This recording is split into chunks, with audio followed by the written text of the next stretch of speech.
इकबाल इकबाल तेरी अजमत की दास्तां क्या सुनाऊं। इकबाल तेरी अजमत की दास्तां क्या सुनाऊं। तेरी जिंदगी पे लिखूं तो अल्फाज ना पाऊं। तुम कब तक मुब्तला रहो। कोई ना कर सका किया काम वो तूने। तेरे काम की शान मैं कैसे बताऊं। तेरे काम की शान मैं कैसे बताऊं। मुझसे तंग क्या खूब शायरी का अंदाज है तेरा। मैं कोई क्या खूब शायरी का अंदाज है तेरा। एक लफ्ज में जादू सा छुपा पाऊं।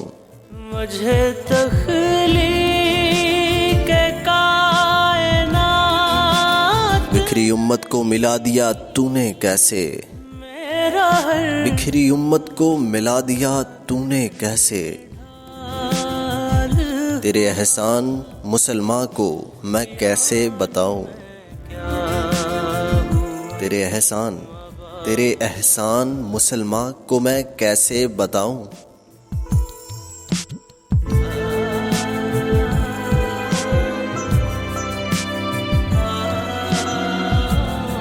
तेरे आशार में नौजवानों के लिए नसीहत है छुपी।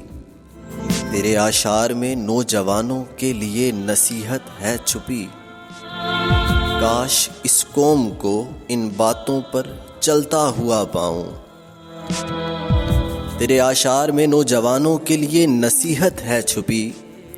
काश इस कौम को इन बातों पर चलता हुआ पाऊं। और जनाजा भी धूम से लोगों को जगाने का जादू था पास तेरे इकबाल। लोगों को जगाने का जादू था पास तेरे इकबाल। ऐसा ही हुनर काश मैं भी पाऊं। ऐसा ही हुनर काश मैं भी पाऊं। यूं मुझे कब तलक सहो